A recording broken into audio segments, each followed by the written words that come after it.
Dear students, last class में हमने पढ़ा था number of signals in MR spectroscopy में नंबर ऑफ सिग्नल्स या equivalent and non equivalent protons कितने हैं। This depends on the type of equivalent proton. तो हमको एनएमआर स्पेक्ट्रम में कितने सिग्नल मिलते हैं ये डिपेंड करता है टाइप ऑफ इक्विवेलेंट प्रोटॉन कितने हैं। दूसरा हम पढ़ रहे थे position of signal. Last lecture में हमने पढ़ा था पोजीशन ऑफ सिग्नल या केमिकल शिफ्ट, जो कि ये एक्सप्लेन करता है कि जो प्रोटॉन है उनका इलेक्ट्रॉनिक एनवायरनमेंट कैसा है। आज हमें पढ़ना है स्पिन स्पिन कपलिंग या splitting of signals, that is number of proton on neighbouring carbon atom. इसमें हम जो देखते हैं मेन दैट इज़ कि अगर हमारे पास सपोज़ लास्ट टर्न पे हम देख रहे थे CH3CH2Cl क्लोरोइथेन है। इसमें आपको पता है नंबर ऑफ सिग्नल कितने होंगे, 2, क्योंकि 2 तरह के इक्विवेलेंट प्रोटॉन हैं। तो एनएमआर स्पेक्ट्रम में जब हम मैग्नेटिक फील्ड के प्रेजेंस में या डेल वैल्यू 0 to 10 के बीच में जब सिग्नल लेते हैं तो यहाँ हमें 2 सिग्नल मिलेंगे, और ये पता है कि ये वाला ज़्यादा डीशील्डेड प्रोटॉन है, इसका डाउन फील्ड में सिग्नल मिलेगा। कंपैरेटिवली ये शील्डेड है तो इसका अप फील्ड में मिलेगा। तो CH3 का सिग्नल अप फील्ड में मिलता है और CH2 का सिग्नल डाउन फील्ड में। ये 2 सिग्नल मिल गए। लेकिन एनएमआर स्पेक्ट्रम में हम ये देखते हैं कि ये जो सिग्नल है ये हमेशा ऐसे एक सिंगलेट के फॉर्म में नहीं मिलते हैं, बल्कि ये स्प्लिटेड होते हैं या मल्टीप्लेट के फॉर्म में, 1 2 3 है ना, इस तरह से इनका स्प्लिटिंग हो जाती है, ये इनका विपाटन हो जाता है या छोटे छोटे पीक्स में इनका डिवीज़न हो जाता है। और ये जो मल्टीप्लेट मिलता है ये बहुत इंफॉर्मेटिव होता है। इससे हमें ये पता चलता है कि कौन सा मल्टीप्लेट मिला, मतलब हमको केवल एक सिंगलेट मिला, मीन्स जो सिग्नल था वो इस तरह से केवल एक पीक में था, या डबलेट मिला, मतलब जो सिग्नल है वो 2 में स्प्लिट हो गया, या उसका ट्रिपलेट मिला, या क्वार्टेट मिला, या क्विंटेट मिला। तो ये कितने में डिवाइड होता है, कौन सा हमको मल्टीप्लेट मिल रहा है, इसका विपाटन जो हुआ है वो किस में हुआ है।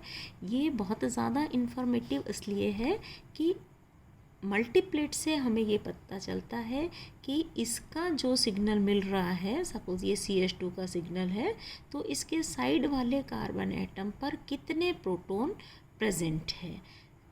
और ये क्यों मिलता है, क्योंकि एक तरह के प्रोटॉन का जो स्पिनिंग होता है वो इफ़ेक्टेड होता है साइड वाले प्रोटॉन के स्पिन से। या यूँ कहें कि देखिए एनएमआर में जब ये 2 प्रोटॉन हमें सिग्नल दे रहे हैं, CH3 और CH2 टाइप ऑफ प्रोटॉन, तो suppose CH2 type of proton यहाँ पर हमें सिग्नल दे रहे हैं। अब इनका सिग्नल जो है ये एक्सटर्नल मैग्नेटिक फील्ड को फील कर रहे हैं। ये वाले जो प्रोटॉन होंगे दोनों, ये प्रोटॉन एक्सटर्नल मैग्नेटिक फील्ड को फील करेंगे, और जिस मैग्नेटिक फील्ड में इनमें रेजोनेंस क्रिएट होगा वहाँ पर ये सिग्नल दे देंगे। लेकिन ये वाला मैग्नेटिक फील्ड इन साइड वाले प्रोटॉन्स जो हैं, ये भी एक स्पिनिंग बॉडी है, ये वाले प्रोटॉन भी, और इनका भी इस magnetic field, external magnetic field की प्रेजेंस में एक इंड्यूस्ड मैग्नेटिक फील्ड क्रिएट हो जाता है, या यूँ कहें इनका भी एक स्पिन होता है। ये भी किसी एक डायरेक्शन में चक्रण कर रहे होते हैं, स्पिनिंग कर रहे होते हैं, और इसके स्पिनिंग से एक इंड्यूस्ड मैग्नेटिक फील्ड क्रिएट हो जाता है। और ये इंड्यूस्ड मैग्नेटिक फील्ड जो है वो इस मैग्नेटिक फील्ड को थोड़ा सा या तो अपोज करता है, अगर उनका इन प्रोटॉन्स की स्पिनिंग एक्सटर्नल मैग्नेटिक फील्ड की डायरेक्शन में ही है, तो ये इस एक्सटर्नल मैग्नेटिक फील्ड की स्ट्रेंथ को थोड़ा सा बढ़ा देंगे।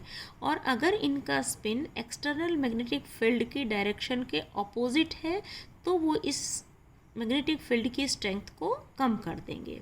इसके लिए हम एक सिंपल एग्जांपल लेते हैं। सपोज़ हमारे पास CH2Cl CH Cl2, ये 112 ट्राईक्लोरोईथेन है, राइट। अब हमें पता है ये इस तरह से कार्बन एटम पर 2 प्रोटॉन है और 1 क्लोरीन है, और इस कार्बन एटम पर 1 प्रोटॉन है और ये 2 क्लोरीन एटम प्रेजेंट है। इनकी इलेक्ट्रोनेगेटिविटी ज़्यादा है, ये इलेक्ट्रॉन अपनी तरफ खींचेंगे, ये भी अपनी तरफ खींचेगा। ये वाले जो प्रोटॉन है इनकी इन क्लोरीन के कारण डी शील्डिंग हो गई, इलेक्ट्रॉन्स अट्रैक्ट हो गए, या यूँ कहे ये डी शील्ड हो गए। अब हमें कितने तरह के इक्विवेलेंट प्रोटॉन प्रेजेंट है इसमें? 112 ट्राईक्लोरोईथेन में 2 तरह के इक्विवेलेंट प्रोटॉन प्रेजेंट है, एक ये और 2 ये प्रोटॉन। इनका एक सिग्नल मिलेगा इस प्रोटॉन का, और इन 2 प्रोटॉन के कारण दूसरा सिग्नल मिलेगा। डी शील्डिंग इस प्रोटॉन की ज़्यादा हो रही है क्योंकि ये उस कार्बन एटम पर जुड़ा हुआ है जिस पर 2 क्लोरीन है, जो कि इलेक्ट्रॉन अट्रैक्टिंग नेचर इसका ज़्यादा है, और जिसकी डी शील्डिंग ज़्यादा होती है वो डाउन फील्ड शिफ्ट देते हैं, मीन्स लोअर या डाउन मैग्नेटिक फील्ड जो है, लोअर मैग्नेटिक फील्ड है, उसमें सिग्नल देते हैं।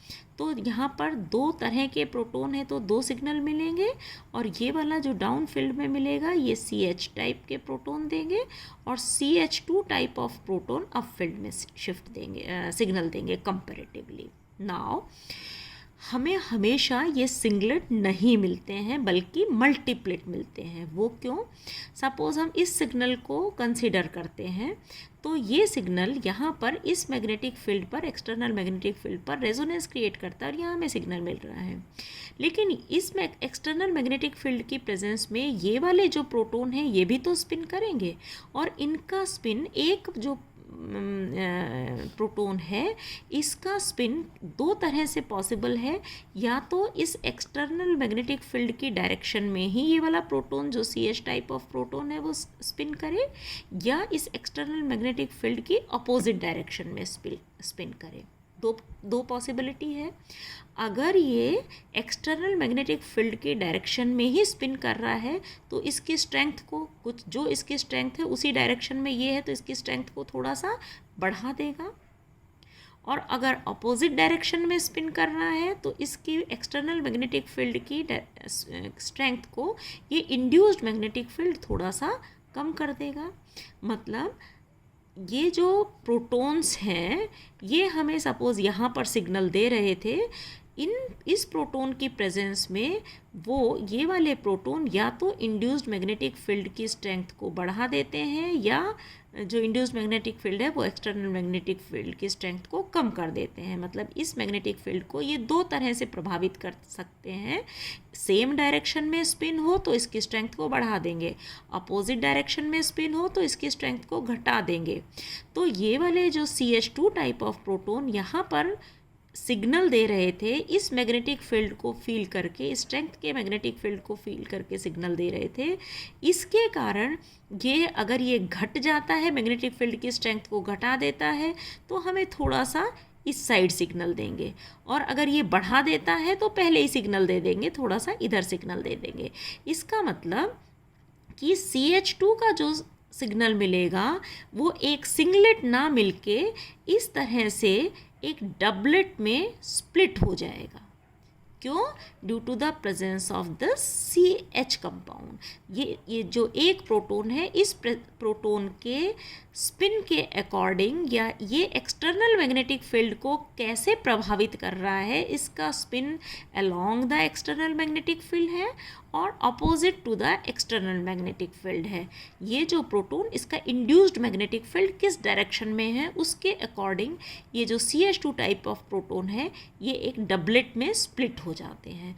मतलब हमें एक सिंगलेट ना मिलके डबलेट मिलता है। लाइकवाइज जो ये CH का सिग्नल है ये यहाँ पर मिल रहा था, अब यहाँ पर ये सिग्नल दे रहा है अगर ये कोई साइड में कोई प्रोटॉन नहीं हो तो, लेकिन इस CH के साइड में ये 2 प्रोटॉन प्रेजेंट है, और ये 2 जो प्रोटॉन है इनका जो स्पिनिंग है या इंड्यूस्ड मैग्नेटिक फील्ड है वो कैसे कैसे हो सकता है, ये पॉसिबिलिटी है कि ये दोनों के दोनों जो एक्सटर्नल मैग्नेटिक फील्ड B0 है उसी डायरेक्शन में स्पिन करे, या ये पॉसिबिलिटी है कि एक प्रोटॉन तो एक्सटर्नल मैग्नेटिक फील्ड के अपोजिट डायरेक्शन में स्पिन करे और दूसरा सेम डायरेक्शन में स्पिन करे, या ये पॉसिबिलिटी है कि एक प्रोटॉन, जो ये वाला प्रोटॉन था, ये जो अपोज कर रहा था, अब ये उसी डायरेक्शन में स्पिन करने लग जाए और दूसरा अपोजिट डायरेक्शन में स्पिन करने लग जाए, या तीसरी संभावना क्या है कि ये दोनों के दोनों प्रोटॉन एक्सटर्नल मैग्नेटिक फील्ड के अपोजिट डायरेक्शन में स्पिन करें। मतलब जो दो प्रोटॉन CH2 के दो प्रोटॉन है वो इस तरह से उनका induced magnetic field external magnetic field की डायरेक्शन में हो सकता है, same direction opposite direction, same direction opposite direction, या सेम डायरेक्शन अपोजिट डायरेक्शन, या दोनों के दोनों अपोजिट डायरेक्शन में। अब ये अगर इंड्यूस्ड मैग्नेटिक फील्ड की ही डायरेक्शन में है तो इसकी स्ट्रेंथ को थोड़ा सा बढ़ा देंगे। अगर एक अपोज कर रहा है, एक री इन्फोर्स कर रहा है, तो एक्सटर्नल मैग्नेटिक फील्ड की स्ट्रेंथ उतनी ही रहेगी, और सेम ये भी वही कर रहा है तो एक्सटर्नल मैग्नेटिक फील्ड की स्ट्रेंथ उतनी ही रहेगी, जहाँ पर दे रहा था वहीं सिग्नल देगा। लेकिन अगर ये दोनों एक्सटर्नल मैग्नेटिक फील्ड के अपोजिट डायरेक्शन में स्पिन कर रहे हैं तो एक्सटर्नल मैग्नेटिक फील्ड की स्ट्रेंथ थोड़ी सी घट जाएगी। इसका मतलब कि जो CH का सिग्नल हमें यहाँ मिलना चाहिए था वो यहाँ भी मिल सकता है, यहाँ भी मिल सकता है और यहाँ भी मिल सकता है, क्योंकि ये तीन तरह से इसको इफ़ेक्ट कर रहा है, प्रभावित कर रहा है।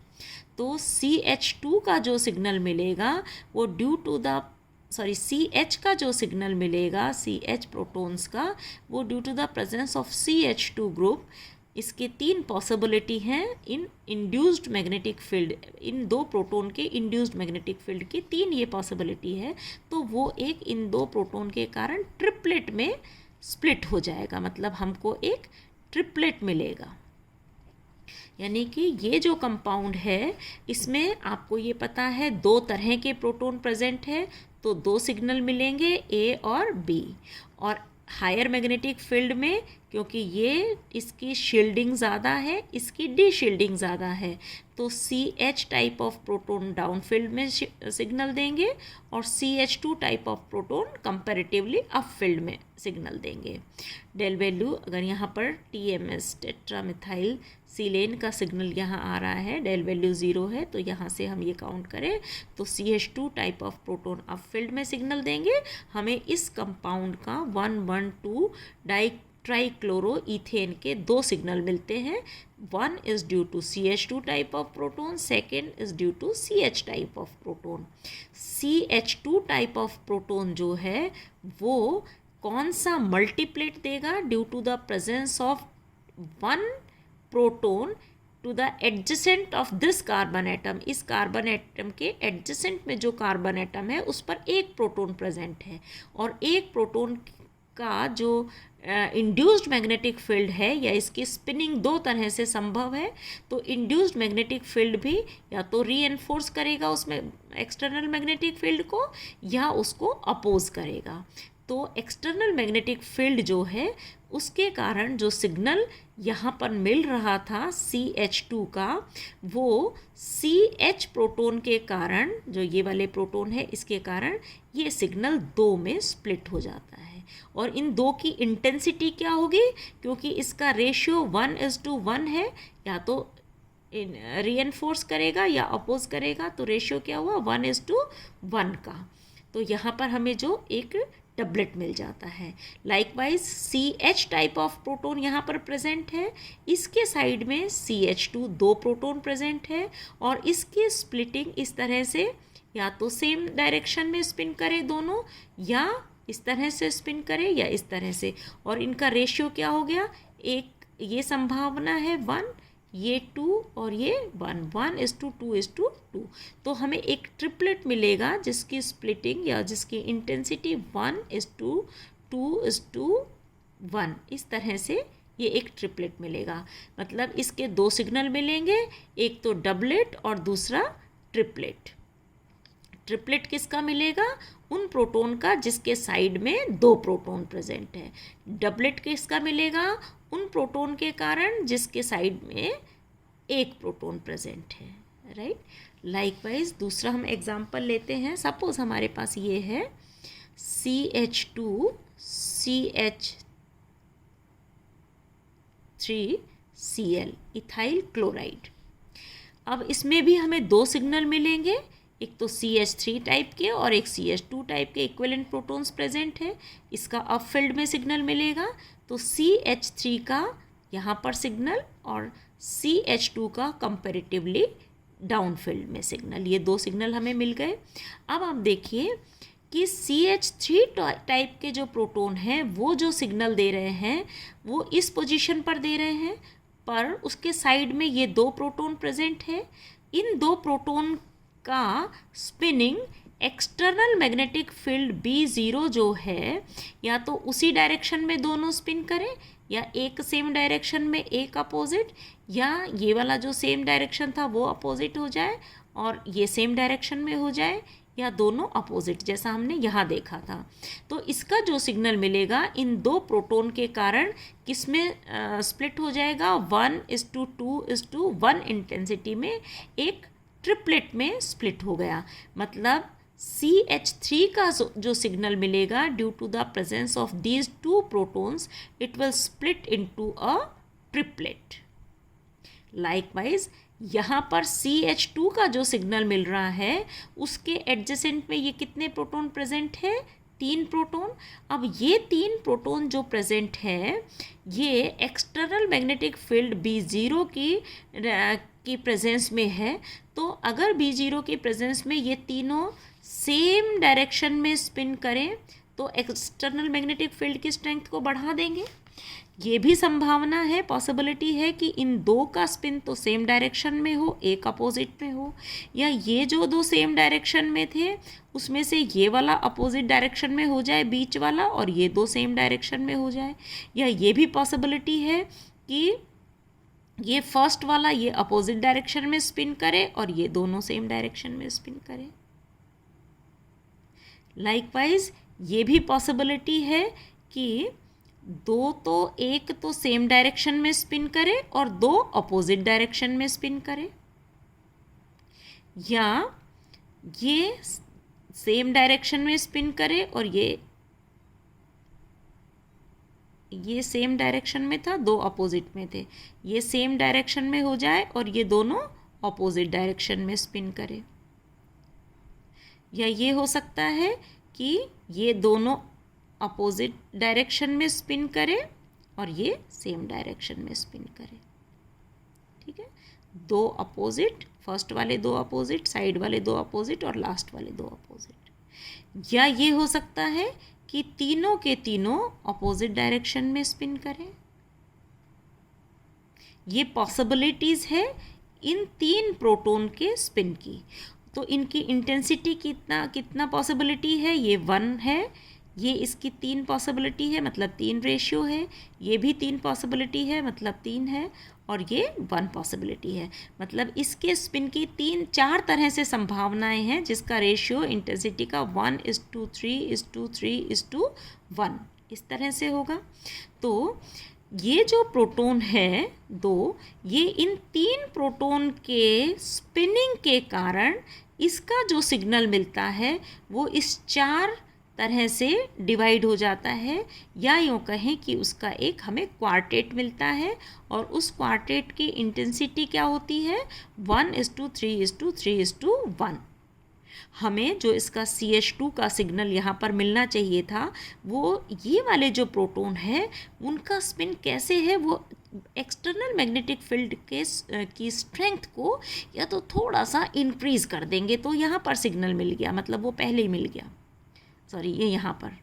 अगर वो दोनों रीएनफोर्स कर रहे हैं, एक अपोज कर रहा है तो यहाँ पर मिल गया। अगर दो अपोजिट डायरेक्शन में स्पिन कर रहे हैं, एक रीएनफोर्स कर रहा है तो यहाँ सिग्नल मिल गया। और दोनों के दोनों उसको अपोज कर रहे हैं, मतलब हमको मैग्नेटिक फील्ड की स्ट्रेंथ बढ़ानी पड़ेगी, तो वो यहाँ पर सिग्नल देगा। इसका मतलब कि ये तीन प्रोटॉन कैसे कैसे स्पिन कर रहे हैं या एक्सटर्नल मैग्नेटिक फील्ड की स्ट्रेंथ को कितना बढ़ा घटा रहे हैं, उसके अकॉर्डिंग ये जो सिग्नल देता है CH2 वो उसको क्वार्टेट में स्प्लिट कर देता है, 4 में स्प्लिट कर देता है। जो मल्टीप्लेट मिलता है वो क्वार्टेट, विपाटन जो हो जाता है वो एक क्वार्टेट में स्प्लिट कर देता है। तो ये आपने देखा कि जब एक प्रोटॉन था तो साइड में जितने भी प्रोटॉन होंगे उनका हमें जो सिग्नल मिल रहा था वो डबलेट में स्प्लिट हो गया। अगर साइड में किसी प्रोटॉन के साइड में 2 प्रोटॉन प्रेजेंट है तो वो 2 इसके सिग्नल को 3 में स्प्लिट कर देंगे, और अगर 3 है तो इसके सिग्नल को, कितने भी प्रोटॉन हो यहाँ पर, उसके सिग्नल को 4 में स्प्लिट कर देंगे। इसी तरह से अगर 4 प्रोटॉन प्रेजेंट है, जैसे मान लीजिए CH2 CH2 Cl और Cl, ठीक है, कितने सिग्नल मिलेंगे यहाँ पर? ये इक्विवेलेंट टाइप ऑफ प्रोटॉन है, इनका एक सिग्नल, और ये एक टाइप का प्रोटॉन है, इसका दूसरा सिग्नल, 2 सिग्नल हमें मिलेंगे यहाँ पर, ठीक है। अब ये 2, क्योंकि इनकी डीशिल्डिंग ज़्यादा हो रही है, ये डाउन फील्ड में मिलेंगे, और ये CH2 टाइप ऑफ प्रोटॉन ये अप फील्ड में सिग्नल देगा।